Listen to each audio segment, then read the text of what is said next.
how happy they are. They're all finished. Everybody gets to go home. Um, I think this is very important to understand that while Democrats in Washington, D.C. play games with people's lives and put at risk the very safety nets that we depend on to take care of the most vulnerable population, which are like our elderly, the disabled, and children, we have been working to ensure that we can be responsible and to protect those vulnerable populations. And the reason that we're able to do so is because of the great work that's been happening at this Capitol over the last 20 months. We collectively have worked tirelessly to make our state safer, improve our education, lower taxes, reform our legal system, and ignite an economic boom that is literally historic. And more importantly, and again, I will give the credit to the legislature as well and to our great cabinet. We have been fiscally responsible in the way that we have managed the affairs of our state government, which gives us an opportunity to be able to act with compassion and reason. When you're not fiscally responsible, when you don't understand how to ensure that you have money for a rainy day, then you can't act when it rains. And certainly, if you're an elderly person who needs the SNAP benefits program, the food stamp program, if you're a disabled person, if you're a child, then it's going to be raining for you because of the decisions that Chuck Schumer and the Senate Democrats are making in Washington, D.C. And I want to make sure we understand that the Speaker of the House, Mike Johnson, Majority Leader Steve Scalise, and that House have voted and sent to the Senate. And our senators in Louisiana have voted again and again. And even in the Senate, there are Democrats in the Senate who are willing to open the government up. But yet, Chuck Schumer won't do it. We've reduced total state fund spending by $1 billion over the last 20 months. And our tax reform has freed up money. All of these savings give us flexibility in times of crisis. And today, we're leading, and we're going to lead. The U.S. Department of Agriculture has confirmed that there will be no new federal SNAP benefits starting on November 1st if Chuck Schumer does not relent and they don't open up the federal government. Let me tell you what that means. That means that almost 800,000 people right here in Louisiana, which means almost 1 in every 5 Louisiana residents, could lose access to food assistance they depend on to feed themselves and their family. This Schumer shutdown started on October 1st. So what have we been doing? On October 22nd, my office warned that SNAP card holders and food stamp card holders could see no new benefits added to their cards starting November 1st if federal funding stopped. I immediately got a call from both of these legislative leaders and said, listen, we have to take care of the most vulnerable population. I got to tell you, that is the kind of compassion that exists in the leadership here in this Capitol. On October 23rd, I issued an update that we would make the elderly, the disabled, and children a priority. On October 23rd, I also issued an emergency declaration to make sure that we didn't have to wait around in case Chuck Schumer just wants to keep dragging this out and continue to hurt people around the country. This declaration allows us to tap into state funds to continue to provide food assistance for the elderly, the disabled, and children while the federal funding is paused. The state will provide a temporary state-funded assistance. That's important to recognize. We have to create our own program to the households that include the elderly, the disabled, or children per the emergency declaration. Every food stamp recipient and household has a set date of the month. So in other words, not all of the cards are loaded on November 1. I learned a lot about the program over there. Francis, come on, you can come over with us. Come on. It's your birthday? Happy birthday. You and Abe. You and old Abe Lincoln. Come on. You've been around here. You know, even Francis hadn't seen nothing like this. So here's how it works. Here's how it works. The first 4 days of the month, those beneficiaries who are elderly and disabled have their cards loaded for the first 4 months, first 4 days of the month. And then after that, every other day, a group is loaded. And we have been pouring through the demographics, through the data, to ensure that we could segregate the card holders, to ensure that we are capturing the most vulnerable in that category. So those on the program who meet the criteria that I just laid out, they don't have to do anything. They don't have to do one thing. We will be putting out guidance in the next 24 hours. But again, if you get your benefits card loaded on the 1st, the 2nd, the 3rd, or the 4th, don't panic. We'll be putting guidance and you will have money on that EBT card. Thanks to these gentlemen behind us. Let me tell you what other states are doing. Yesterday, on October 28th, a coalition of 25 states and D.C., led by Democrat attorney generals, sued the federal government over its decision to suspend the food assistance program. Good luck.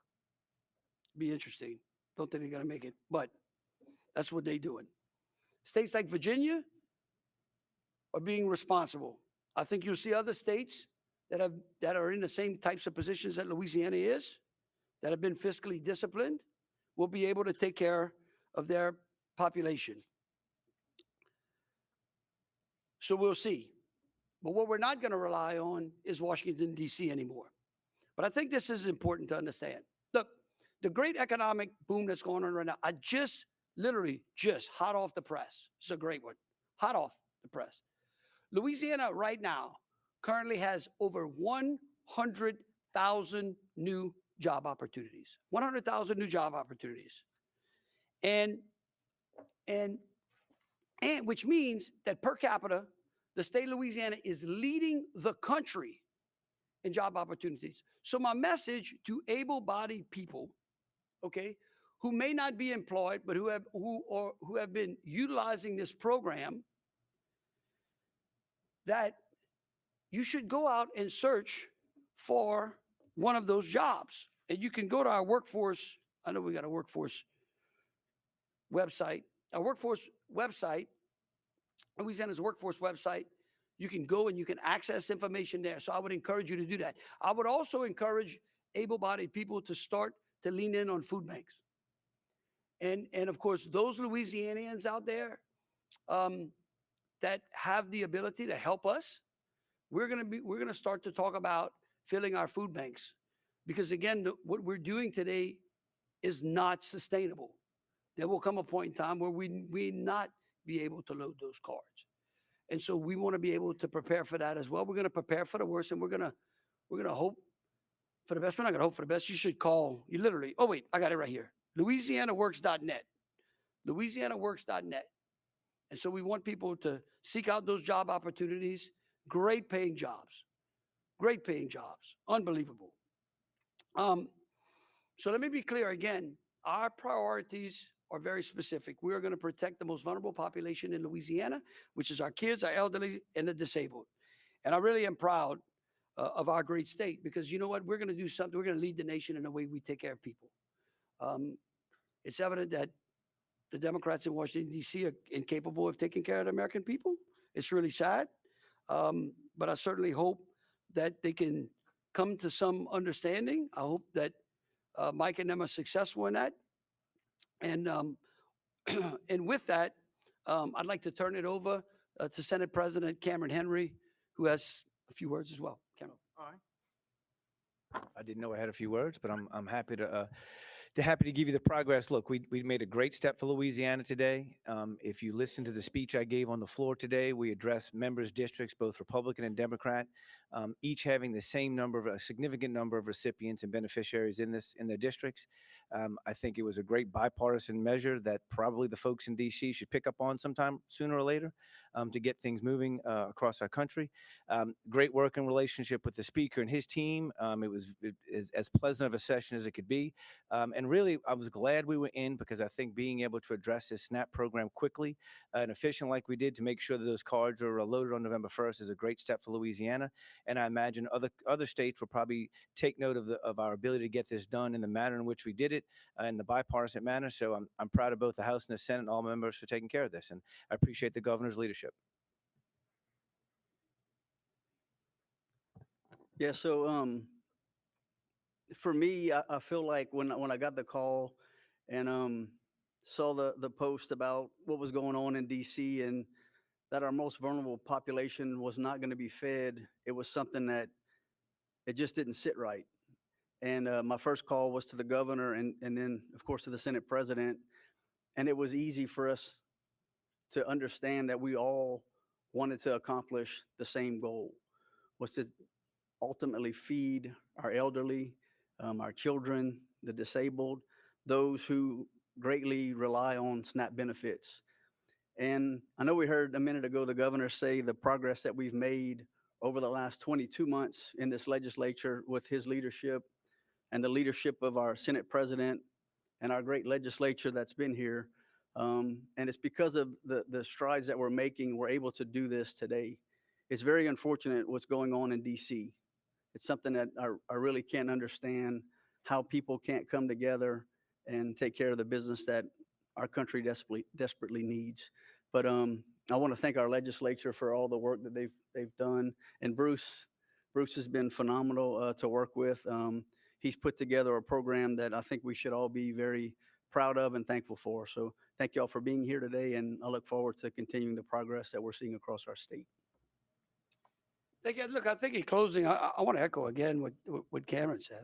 I know that it's fun and certainly sometimes entertaining to write about disagreements that happen in this building or when we have a little bit of internal strife as we move the state forward. But when you think about the historical record-setting pace of what we're doing here in Louisiana, the one thing that seems to be missing from all the columns is that I don't know if any of the policies that have been put in place in this building that have passed these chambers didn't pass in bipartisan measures. And I think that speaks volumes. It speaks volumes for the leadership of both of these men and for the men and women in both of those chambers. So with that, I'm happy to take any questions. Let's see, why don't we go front to back? Yes, sir. With staff employees potentially being furloughed, how exactly will these dollars distribute? Are they going to still be furloughed? Yeah, so we have identified really, and if it gets into too much of the specifics, we're going to bring the great Bruce Greenstein here because he has, and his staff, and let me just say this too, for the folks at LDH who've been working night and day on this, I can't thank them enough. We owe them, and the folks that are going to get their cards loaded owe them a lot of gratitude as well. There is a number of, we're going to be closing the SNAP offices. And because the state pays 50% of those salaries, and that allows us to then take that 50% SGF money and help to fund people so that we feed the elderly, the disabled, and children. And really, there's really nothing for those people to do because the federal government won't open. And so it's about 1,100 or so people. We don't have to furlough them if Chuck Schumer opens the government up. He's got a couple of more days. And so that's what's going to happen. So will they be running a skeleton crew? We're gonna be running. We have gone through, and Bruce and them have painstakingly gone through and made sure that the people that are continuing to be employed are those that we need to stand up the program, so that there's not a disruption in services. Now, look, I think it's important to recognize, okay, because I know y'all are going to be looking for the disruption to write it on the pages. You just saw. I know it's that. Y'all look at it. Y'all laughing. I know. Understand that what we're doing is historic It has never been done. We've never had to be placed in this situation. And any mistake that we make is Chuck Schumer's fault. I want to make very, very clear because people have been working night and day on this. So if we slip up or somebody doesn't get it, all we want to do is know who they are. And I promise you, we'll take care of them. Thank you. Are you expecting to get that money back on the best? You know what? I certainly hope. I've spoken to both the speaker and the majority leader, who actually happen to be from Louisiana, and walked them through what we're doing and made the argument that we believe that if we have to backfill, that they should reimburse us. They agreed. The question is, right now, we can't get Democrats in the Senate to agree on anything. So, you know, we're hopeful, and that's why we're going to do this program in the most fiscally responsible manner. Okay, and why we're going to talk about filling food banks, and why we're going to be working with our food banks, and why we're going to be encouraging people to go from dependence to independence. And the great news is, like Cameron said, is we actually blessed. We really are. We were blessed by God that they were actually in session and they could act. And we blessed to have over 100,000 new job opportunities in this state. We could be in other states that don't have that. You talked about protecting the most vulnerable, elderly, disabled children. As you know, over 200,000 people on SNAP in Louisiana are not within those vulnerable groups. What about them? And how do you go about choosing the priority of starting them first? Well, they're gonna those 200,000 are gonna have to lean on food banks, and we're gonna be talking about that. We got a great announcement tomorrow morning, and we're gonna be calling on those more fortunate in the state to help us with that. We're not gonna forget them, but we're gonna try to work with charity to address those 253. He said you said it's 53,000.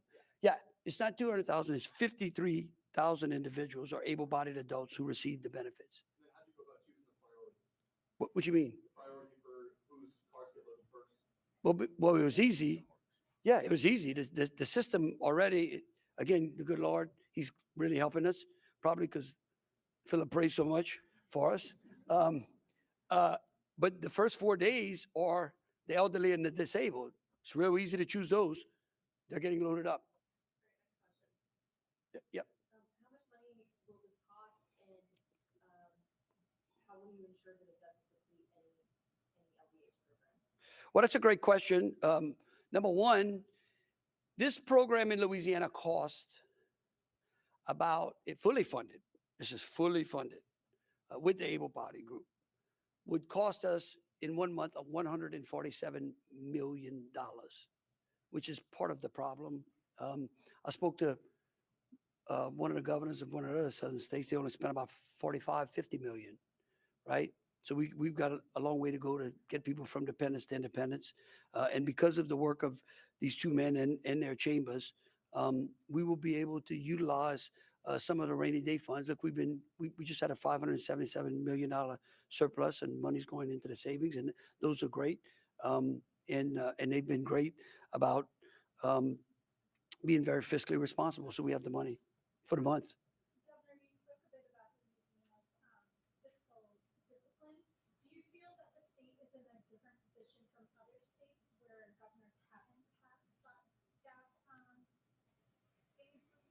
Oh, absolutely. Look, I'm telling you, these two guys. Look, let me tell you. Do you realize? And look, I've been waiting to say this in front of y'all because no one will correct me better than y'all.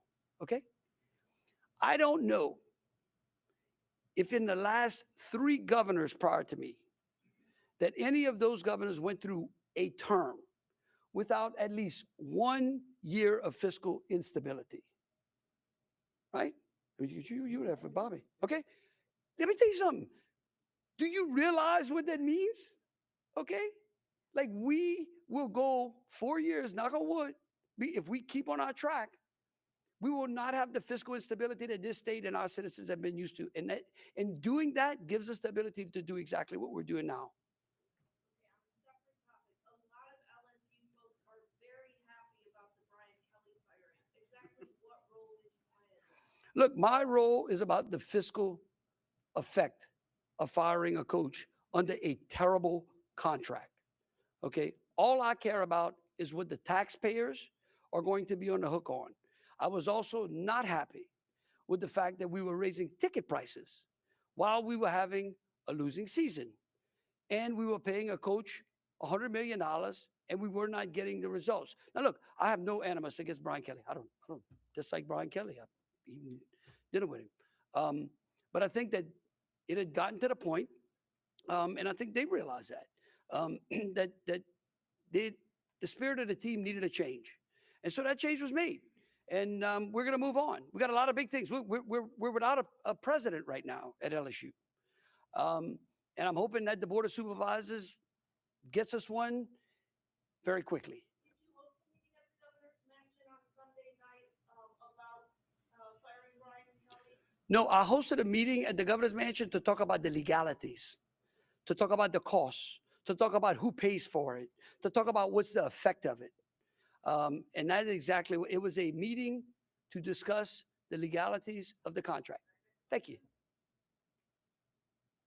Yeah, yep. Governor Landry, you said that the other 53,000 people could rely on food banks, but how is the state going to assist food banks, considering food banks have already been in a dire need of food, considering USDA funding has been slashed, and we've seen an uptick in people coming to food banks for food? Well, I tell you what, I think stay tuned, because tomorrow morning we're going to start that progress, and I think you'll see what we're going to be doing. We've been in contact, and Bruce and them have been working very closely with our food banks. So just that's the next phase, and we'll be happy to answer some of those questions starting tomorrow, and I think it'll become crystal clear. And one more quick thing, you've been very critical of too many Loyola student body government association for not allowing Turning Point to come on campus. I mean, what's your reaction to that? Yeah, I think it's sad. I really do. I really do. I think it's terrible. I think it's terrible that our universities, which are supposed to be the place under which freedom of speech is supposed to be welcome, where the ability to dialogue and to disagree and to agree to disagree is not welcome. And what it says is that those two universities do not appreciate the freedom of speech. They don't appreciate the other side. The only way you get, the reason that we're able to be where we are right here is, I promise you, Cameron and I, and Philip, we don't agree all the time. Yeah, see? But guess what? We've been able to find the common ground by working through the problems. And I think that that's what both the American people and the citizens of Louisiana want now. And Tulane and Loyola are examples of what's wrong with the country, not what's right. Governor Landry, you're talking a lot about fiscal responsibility. Let's talk about New Orleans right now. They just rescinded their request for a bond, but prior to that, you had suggested and urged lawmakers to deny it. Can you talk about why you wanted lawmakers to deny the request, and talk about what other plans or suggestions you have to get us to a place that we can pay our city workers? Well, I guess they must have gotten to that point because they don't need the money anymore. I mean, that's why they withdrew the deal. I mean, look, I spent 8 years on the Fiscal Review Committee as the Attorney General. Forget about that. We're not treating the city of New Orleans any different than all of the other municipalities and political subdivisions around the state have been treated. So I can promise you, they're not getting any, we're not going after them in a aggressive manner. We're not being strong-minded, we're strong-armed. We're not using any of those types of tactics. We're treating them like everybody else. They're normally not used to being treated like everybody else. Okay, let's be fair. But it's time that they do. And their withdrawal signifies to me that maybe the problem was not as bad as they said it was. We'll see. Well, they were in a press conference just a little while ago saying that they're not in that position, and now What if in- they do have to furlough employees, a lot of conventions and things are not going to be able to. No, I don't believe that. No, listen, they acting like Chuck Schumer now, okay? No. There is a path. I mean, do you think we would allow people in the city of New Orleans, city employees, these two people right here, these two gentlemen, not to fund the city of New Orleans? Do you think we would allow them to do it? No. We're just saying, hey, listen, we have a path. They don't like the path. I'm sorry. I didn't put them in that position. And let me tell you something. Most of those people on that council are still there. So again, that decision's theirs. We are happy to work with the city of New Orleans. And we're happy to make sure that the city of New Orleans continue. This state, this building spends a lot of taxpayer money that doesn't come from the city of New Orleans on the city of New Orleans. All we're asking for is that they be treated the same way. I think it's fair. Why would the state, one question here and one question right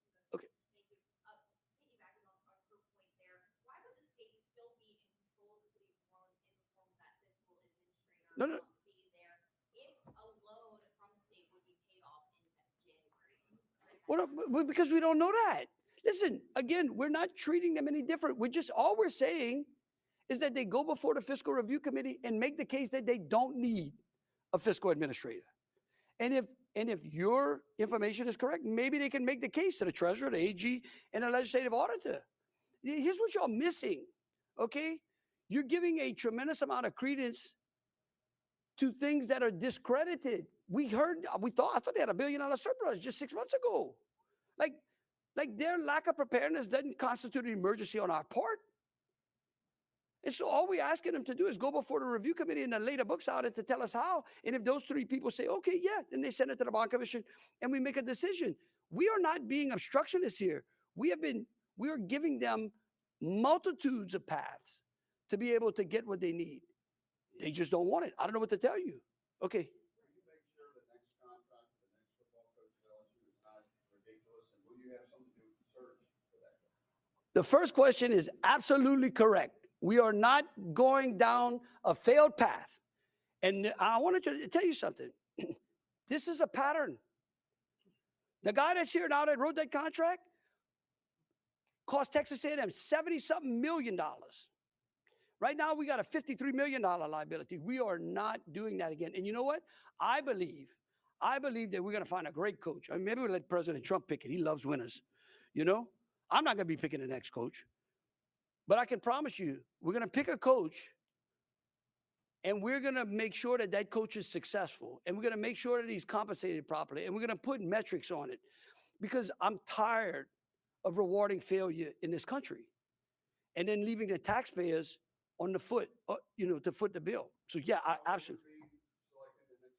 Who's that? No, I can tell you right now, Scott Woodward is not selecting the next coach. Hell, I'll let Donald Trump select it before I let him do it. I don't know, but the Board of Supervisors is going to come up with a committee and they're going to go find us a coach. Because wait, I want to hold on. One real quick thing on that. Because here's what y'all reporters need to do. Y'all need to start looking at who represents all these people. Like these agents. You know what's interesting? If I'm not mistaken, Woodward's agent, Kelly's agent, the Texas A&M, they're all the same agent. Like you realize if I would be, I don't know how many sports writers we got here today? Just you. We should have a bunch. Okay? Like this is ridiculous. Lawyers would be disbarred for the way these agents act and the way they're able to represent.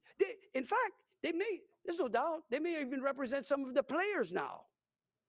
Like it's really time for the NCAA to put on some guardrails in college sports. Because, and it's fine. We don't need the guardrails. If big billionaires want to spend all that kind of money, no problem. But if I got to go find $53 million from Kemp, it's not going to be a pleasant conversation. I'm just telling you. I know. And I think that that's important as well. Y'all should start looking into that. Okay. All right. Listen, here's what I tell you. If the state owes the city some money, I would suggest that the city call the Secretary of Revenue, and we'll make sure, I promise you, if there's a bill out there, we're happy to pay it. Okay? Look, I like to pay my bills. No problem. Look, I want to thank you all for being in. And listen, I really want to thank the people of Louisiana for giving me great people like those standing around me to work for. I want to thank the LDH staff and Bruce and the entire cabinet. And I want the people out there who have been placed in a great deal of anxiety because they don't know whether they're going to be able to fill their cupboard. And we're going to work tirelessly to make sure that we take care of people in Louisiana because you know what? That's what we do here in Louisiana. God bless you. Thank you.